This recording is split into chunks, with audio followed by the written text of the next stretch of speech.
म्हणजे रेवदंड्यामधून जी क्रीक येते आतमध्ये खाडी येते ती रोहाला अष्टमीला तिचं खांब आहे, त्याच्या पुढे काही भरती जात नाही.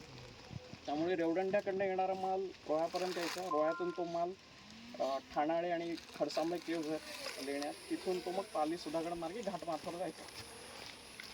त्याचप्रमाणे या खाडीतला जो माल आहे तो तळ्याला यायचा, तळ्यावरनं पुढे जायचा. पण हा जो एक वेगळा पडलेला भाग आहे एवढा, हे जे खोर आहे त्या डोंगराच्या रीचच्या आतमधला जो भाग दिसतो हा सगळा, इथला जो रेव्हेन्यू आहे, इथून मिळणारा जो जंगलातले झाडं म्हणा, औषधं म्हणा, शेती भातीचा जो रेव्हेन्यू आहे तो सगळा कलेक्ट करण्याचं जे ठिकाण आहे ते म्हणजे हा किल्ला आहे.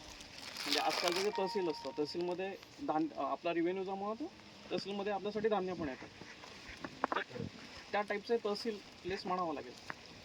साधारण तहसील प्लेस जे आहे ते म्हणजे बांधकाम आपण जे बघतोय ते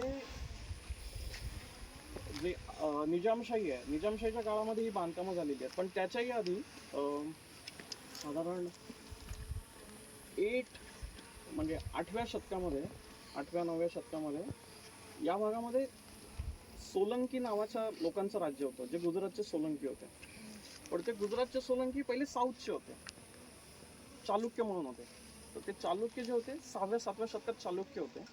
तर त्यांचे काही वंशज गुजरातला गेले, ते सोलंकी झाले. सोलंकी परत इथे आले, साळुंखे झाले महाराष्ट्रात. असा तो प्रवास आहे. तर ते साळुंखे ज्यावेळी इकडे आले, सोलंकी आले, तर सोलंकीने काय केलं, हा जो डोंगर आहे याला तासला. आपण ज्या लेण्या हौद वगैरे जे बघतोय, पायऱ्या वगैरे दगडाच्या बघतोय त्या काळातले.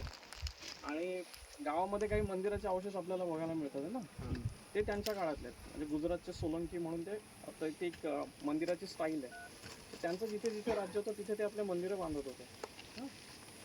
तर साधारण आणि सातवाहन जो काळ आहे म्हणजे 2000 वर्षापूर्वीचा जो काळ आहे, त्या काळामध्ये पण लेण्या होत्या. एकदम टॉपची जी लेणी आहे ती सातवाहन काळातली आहे. मग त्यांचं कामच ते होतं की किल्ला बांधायच्या आधी पण जो रेव्हेन्यू होता त्याच पद्धतीने जमा व्हायचा, टॅक्स तसाच जमा व्हायचा. कंटिन्यू तो ब्रिटिशांपर्यंत तसाच चालत आला. रस्ते पण तसेच होते. आपला जो तळ्यावरनं जो रस्ता जातो इंदापूरला, ते मधले मधले रस्ते आपल्याला माहिती आहेत. मारुतीच्या देवळाजवळ खाली उतरलं की गेलो नाही का, तसे यांचे पण सगळे रस्ते होते. जिथून पूर्वीच्या काही तोफा वगैरे आणल्या नेल्या, जे काही व्यापार चालायचा तिथून. ठीक आहे. तर आता किल्ल्याबद्दल सांगायचं झालं तर मग जेवढं काही कोरलेलं दिसतं दगडामध्ये ते सगळं सातवाहन काळ म्हणजे 2000 वर्षापूर्वीपासून ते यादवान करत कोरी कामाचं सगळं काम आहे. ठीक आहे. बांधकाम नाही, कुठे बांधकाम वगैरे नाही. आणि आपल्याला जे दगडात खड्डे दिसत ना, त्याच्यामध्ये लाकडं उभी करायची, घर तयार करायचं, एवढंच. कारण जास्त बाहेरून कोणी हल्ले केले नव्हते. हल्ले झाले 12व्या शतकात. 12व्या शतकानंतर मग हल्ले व्हायला सुरुवात झाली. जरा टेक्नॉलॉजी वाढल्या, तोफा वगैरे आल्या. त्याच्याबरोबर तोफा नव्हते आपल्याकडे विशेष. भले काय तर